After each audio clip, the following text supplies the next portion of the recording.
Instagram Ads nggak segurih dulu. Dulu saya ngiklan sekian bisa omset sekian. Tapi sekarang yang ada saya boncos doang.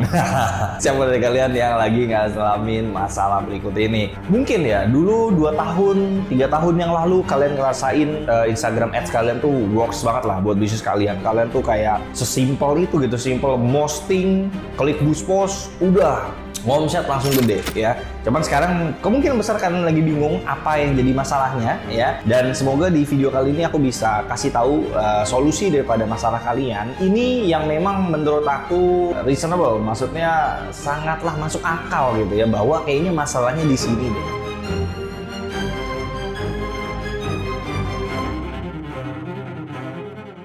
Penyebab yang paling masuk akal nih, yang paling masuk akal banget sebenarnya nomor satu itu kompetisi atau kompetitor. Kalau kita ngomongin kompetitor ya, ini sebenarnya aku ada dua. Yang pertama tuh kompetitor, sama yang kedua itu mesti nyobain dengan yang namanya Ads Manager atau dari boost post beralih ke Ads Manager. Kita ngomongin dulu dari yang kompetitor deh. Karena aku yakin banget banyak yang belum aware tentang kompetisi ini, tentang kompetitor yang berbondong-bondong sekarang udah pada pinter ngiklan juga kayak kalian. Mungkin 2 tahun, 3 tahun lalu kompetitor kalian tuh nggak melek sama digital. Ya, 2 tahun, 3 tahun lalu kompetitor kalian tuh tenang-tenang aja di sana dengan strateginya dia. Sedangkan kamu lagi nikmat-nikmatnya dapetin customer lewat online gitu. Nah sekarang dengan edukasi yang begitu banyak, dengan informasi yang begitu banyak, akhirnya kompetitor kalian mulai pada masuk dan mereka ikut ngiklan juga. Yang dimana artinya, yang tadinya yang jualan bakso di dekat rumah kalian 1 orang, sekarang yang jualan bakso ada 20 orang gitu loh. Kebayang nggak maksudnya? Jadi dengan seiring perkembangannya zaman, kompetitor kalian itu jadi makin banyak gitu loh. Ya, kompetisinya jadi makin kuat gitu. Ya kan? Nah, makanya yang jadi pertanyaannya adalah gimana cara menangin kompetisi ini? Ya gimana cara menangin diri kita dari kompetitor kita kan gitu. Aku pernah satu kejadian kayak gini nih. Jujur nih, di HP aku sih aku nggak pernah ngalamin. Di akun Instagramku aku nggak pernah ngalamin kayak gini. Jadi waktu itu aku ke dental, ke dokter gigi sama istriku. Istriku tiba-tiba main handphone. Posisinya kita lagi di dokter nih, lagi di dokter gigi, lagi di dental, kita mau scaling. Ya scaling kalau di dokter gigi bersihin gigi ya, bukan scaling Instagram Ads ya, bukan scaling budget. Dia begitu HP-nya, dia slide story, itu kurang lebih ada 10 iklan dental yang lewat. Coba. Slide dental 1, slide dental 2, slide. Itu sampai 10 kali iklannya nawarin produk sejenis.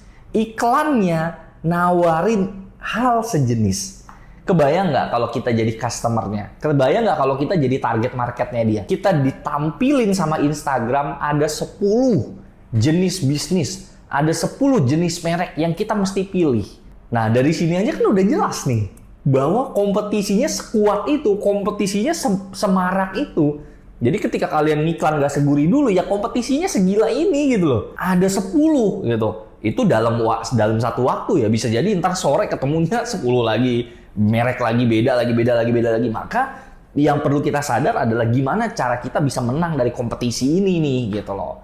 Ya jadi jangan terlalu terpaku dengan ngupload lagi, tembak budget lagi, ngupload lagi, tembak lagi, tapi tidak ada inovasi yang dilakuin. So, kita masuk deh ke hal-hal yang sebenarnya gimana cara kita menang dari kompetitor kita, gitu kan. Hal yang paling oke untuk dilakuin adalah paling gampang, paling simple adalah ciptain perbedaan. Ya, aku yakin di bisnis kalian masing-masing pasti ada hal yang bisa kalian bedain. Contoh paling gampangnya gini deh. Ketika misalnya banyak, tadi misalnya dental, klinik gigi misalnya, ngiklan aja, tapi nggak ada yang bikin konten, tapi nggak ada yang edukasi, tapi nggak ada yang akunnya berkembang, tapi nggak ada kompetitor itu yang di-endorse sama artis misalnya. Nah tiba-tiba kamu seorang pemilik klinik dokter gigi tersebut gitu ya, klinik dental atau apapun lah bahasanya gitu, tiba-tiba akunmu tuh aktif, konten, edukasi, videonya banyak yang FYP. Nah, yang kayak gini yang akan lebih menang di iklan. Kenapa? Customer makin sekarang makin pinter. Dia zaman sekarang bukan kena iklan langsung beli. Dia akan kepo dulu. Ini siapa? Customernya kayak gimana? Seviral apa? Bukan seviral sih, lebih ke seaktif apa akunnya. Setrusted apa gitu. Ya itu sesimpel diferensiasikan kayak gitu. Tapi kan kita bisa lebih dalam lagi ya dengan misalnya, oh Kalau kompetitor sebelah dia kalau ngiklan pakai pamflet doang, pakai desain tulisan doang. Kalau kamu pakai video production yang begitu keren, mahal. Misal, contoh aja gitu loh. Hal-hal yang beda kayak gini yang akan menang di market gitu loh, ya. Nah, sama yang kedua tadi adalah cobain pakai Ads Manager. Ini udah hal wajib sih menurut aku, karena supaya kalian lebih berkembang lagi bisnisnya harus juga pakai Ads Manager gitu ya. Cuman aku lebih pengen ngebahas ke yang tadi, karena ternyata banyak orang tuh nggak sadar. Kenapa aku bisa tahu orang nggak sadar? Karena banyak yang datang konsul ke aku kayak ngeliat bisnisnya apa Pak?